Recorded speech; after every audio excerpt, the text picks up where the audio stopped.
Welcome friends, एक बार फिर से स्वागत है अपने channel Ajay sir English lecture में। तो फ्रेंड, इस सीरीज़ में आपको, जैसा कि आपको पता है कि हमारी जो सीरीज चल रही है वो कंडीशनल सेंटेंस की चल रही है, जिसमें हमने बहुत सारे वीडियो अपलोड किए हैं। तो यदि आपने नहीं देखा है तो डिस्क्रिप्शन में लिंक होगा, उसके माध्यम से आप उसको देख सकते हैं। तो यहाँ पर आज मैं कुछ कंजक्शन और कुछ वर्ब्स हैं जिनके माध्यम से कंडीशनल सेंटेंस को बनाया जाता है, वो आपको पढ़ाएंगे। तो यहाँ पर देखते हैं, यदि आपको वीडियो पसंद आता है तो लाइक ज़रूर करिए और सब्सक्राइब ज़रूर करिए। तो let us start the video.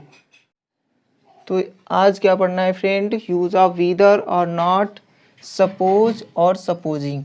ये जितने भी यहाँ पर कंजक्शन और वर्ब्स ये हैं, ये सब क्या करते हैं? कंडीशन को बताते हैं। तो यहाँ पर पहले हम जान लेते हैं वेदर और नॉट का यूज़। तो फ्रेंड, वेदर और नॉट का यूज़ हिंदी में इसका अर्थ क्या होता है? चाहे हो या ना हो, चाहे कुछ हो या ना हो, इस प्रकार से इसका हिंदी मीनिंग होता है। उसी प्रकार वेदर और का हिंदी मीनिंग क्या होता है? चाहे ये या वो। तो ये जो हमारे कंजक्शन है ये शर्त को बताते हैं। और यहाँ पर देखते हैं कुछ एग्जाम्पल दिए हैं जिनके माध्यम से हम समझ सकते हैं आसानी से। तो समझ लेते हैं। तो यहाँ पर देखते हैं कि वेदर का यूज़ हम कहाँ पर करेंगे। तो फ्रेंड बता देते हैं कि वेदर का यूज़ हमको सबसे पहले वाक्य के सबसे पहले कर देना है। उसके बाद प्रेजेंट में हमको टेंस बनाना है जैसा टेंस दिया है। उसके बाद दूसरा टेंस जिस टेंस में है वैसे ही उसको ट्रांसलेट करना है। तो ये बहुत ही आसान है, आप कर लेंगे। और मैं आपको बताता हूँ यहाँ पर कैसे किया जाएगा। तो वह मुझे चाहे सम्मानित करे या ना करे। तो हम सबसे पहले वेदर लगाते हैं। तो वेदर लगा देते हैं, वेदर ही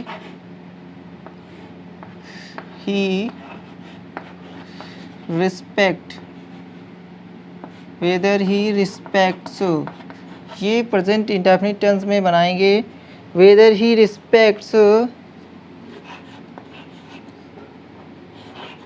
अब या के लिए और लगाएंगे और नॉट।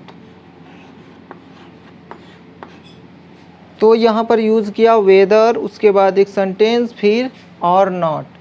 तो वेदर का सबसे पहले यूज़ करना है, उसके बाद टेंस क्लाउज को बनाना है, फिर और नॉट का यूज़ कर देना है। उसके बाद कॉमा दे देना है। तो कैसे बन गया? वेदर ही रिस्पेक्ट्स मी और नॉट, वह मेरा सम्मान करे या ना करे, मैं उससे कभी भी घृणा नहीं कर सकता। तो जिस टेंस में वैसे ही ट्रांसलेट करना है। ये मोडाल्स का टेंस है और मोडाल्स में ही आपको बना देना है। तो मैं उससे कभी भी घृणा नहीं कर सकता। तो आई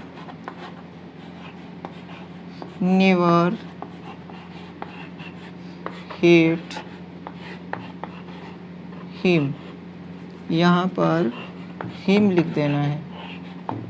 तो कैसे बन गया? वेदर ही रिस्पेक्ट्स मी और not, I can never hate him. इस प्रकार से फ्रेंड बन गया। अगला है एग्जाम्पल, तुम्हारे पास शर्ट हो या ना हो, तुम्हें स्कूल जाना ही पड़ेगा। इस प्रकार का सेंटेंस है। तो हमको सबसे पहले वेदर लिखना है। तो वेदर लिख के फिर जिस टेंस में वैसे ही बना देना है। तो यू और नॉट, उसके बाद कॉमा दे देना है। तो weather you have a shirt और नॉट, तुम्हारे पास शर्ट हो या ना हो, तुम्हें स्कूल जाना ही पड़ेगा। तो यू स्कूल। कैसे बन गया? Whether you have a shirt और not, you shall have to go to school, जाना पड़ेगा। जब मजबूरी शो करते हैं तो हम वहाँ हैव टू का यूज़ करते हैं। तो इस प्रकार से बन गया।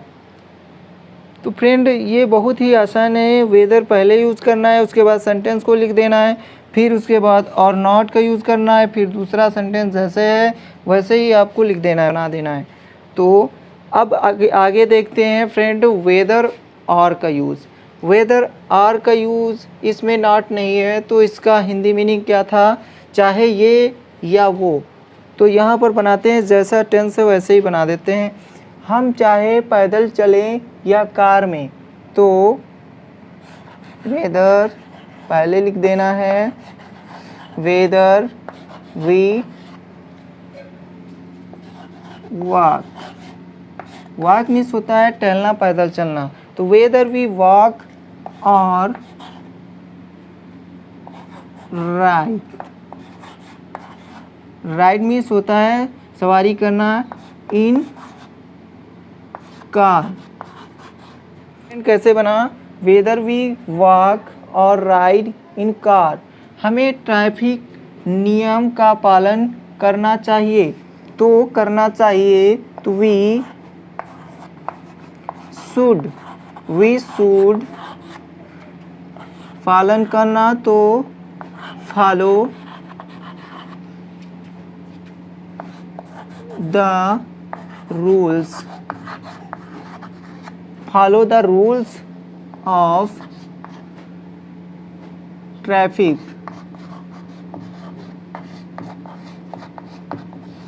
इस प्रकार से फ्रेंड बन गया। कैसे बना, वेदर पहले लगाया, उसके बाद एक सेंटेंस लिखा, वेदर वी वॉक और राइड इन कार। चाहे हम पैदल चलें या कार में चलें, we should follow the rules of traffic. तो फ्रेंड इस प्रकार से बन गया। आई होप आपको ये कंसेप्ट समझ में आया होगा। देख लेते हैं सपोज और सपोजिंग का यूज़। फ्रेंड इसका यूज़ कब करते हैं, जब हम कोई ऐसी कल्पना करते हैं जिसका पूर्ण होना असंभव होता है या फिर संभव होता है। दोनों प्रकार से हो सकता है, या तो ऐसी कल्पना करें जिसका पूर्ण होना असंभव हो, या फिर ऐसी कल्पना करें जिसका पूर्ण होना संभव ही हो। तो दोनों प्रकार से इसका यूज़ करते हैं। और सपोज और सपोजिंग का हिंदी में अर्थ क्या होता है, मान लो या मान लीजिए। तो स्ट्रक्चर क्या होगा इसका, सपोज या सपोजिंग, उसके बाद क्लाउज लिख देंगे जिस टेंस में है, और उसके बाद कॉमा लगाना है, फिर क्लाउज लिख देना है। तो यहाँ पर ध्यान रखने की बात यह है कि जो सपोज और सपोजिंग के बाद क्लाउज आता है, यदि ऐसी कल्पना है जो पूर्ण नहीं हो सकती, तो सपोज या सपोजिंग के बाद जो क्लाउज आती है वो हमारी पास्ट में होगी। यदि पूर्ण होने वाली है, कोई ऐसी शर्त कल्पना है जो पूर्ण हो सकती है, तो हम उसे प्रेजेंट में लिखेंगे। फिर से देखते हैं, सपोज या सपोजिंग के बाद आने वाली क्लाउज जो है, यदि कल्पना ऐसी है जो पूर्ण हो सकती है तो हम उसको प्रेजेंट में लिखेंगे। यदि पूर्ण नहीं हो सकती तो हम उसे पास्ट में लिखेंगे। फिर कॉमा देके अगला क्लाउज फ्यूचर में लिख देंगे। ये फ्रेंड हमारी जो क्लाउज होगी ये फ्यूचर में बनेगी। तो यहाँ पर एग्जाम्पल से आपको बेहतर तरीके से समझ में आएगा। तो देखते हैं, इसको बनाते हैं पहले। तो सबसे पहले हमको सपोज या सपोजिंग लिख देना है। तो हम यहाँ सपोज लिखते हैं, तो सपोज लिख दिया। अब टेंस पढ़ते हैं। मान लीजिए कि आपको बहुत धन मिले तो आप क्या करेंगे। तो मान लीजिए के लिए हमने सपोज लिख दिया। अब इसका टेंस क्या है, आपको बहुत धन मिलता है। तो ये एक ऐसी कल्पना है जो संभव नहीं है, तो इसको हम पास्ट में बनाएंगे। तो सपोज के बाद आने वाला सेंटेंस पास्ट में बनाएंगे, क्योंकि ऐसी कल्पना है जो पूर्ण नहीं हो सकती। तो सपोज इस प्रकार से बन गया, suppose you got huge wealth, उसके बाद कॉमा दे देना है। तो आप क्या करेंगे, तो वाट लिख देना है, वाट। अब यहाँ पर वुड लिखना है, क्योंकि ये सेंटेंस यदि पास्ट में है तो ये भी हमारा पास्ट में होना चाहिए। तो वाट वुड यू डू, इस प्रकार से बन गया। तो सपोज पहले लिखा, उसके बाद हमने इसको पास्ट में लिखा, क्योंकि ये ऐसी कल्पना है जो पूर्ण नहीं हो सकती। तो you got huge wealth, what would you do. अब वो यहाँ पर वुड क्यों लिखा गया, क्योंकि ये जो टेंस है ये पास्ट में है, तो ये पहला वाला क्लाउज, तो दूसरा भी हमारा पास्ट में होगा, तो विल नहीं लिखेंगे, यहाँ पर वुड लिखेंगे। अगला सेंटेंस है, मान लो कि आज रात बिजली ना हो तो आप क्या करोगे। तो फ्रेंड ये कल्पना ऐसी है जो पूर्ण हो सकती है, तो हम इसे कैसे बनाएंगे। पहला क्लाउज, पहले हम सपोज या सपोजिंग लिख देते हैं, तो सपोजिंग यहाँ पर हम लिख देते हैं सपोजिंग। तो ये मान लो कि इंग्लिश क्या हो गई, सपोजिंग। मान लो की भी यहाँ पर जो मीनिंग है वो सपोजिंग ही रहेगी, इसके लिए हम दैट नहीं लिखेंगे। तो सपोजिंग आज रात बिजली ना हो, तो इसको हम प्रेजेंट में बनाएंगे, क्योंकि ऐसी कल्पना है जो पूर्ण हो भी सकती है। तो there is no electricity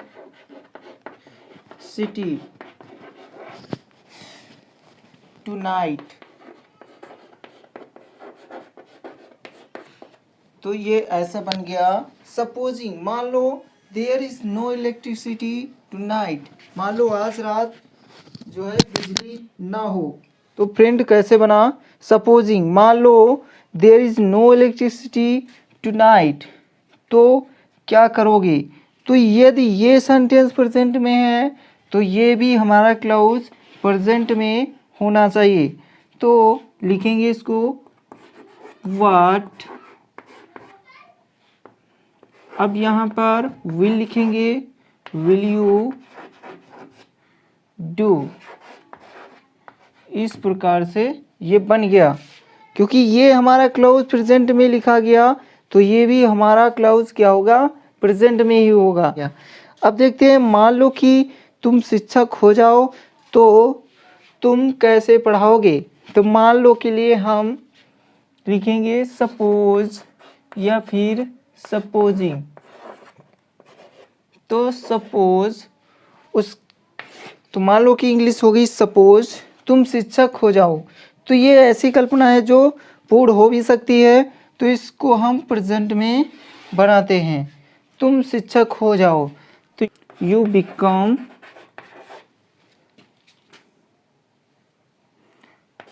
a teacher.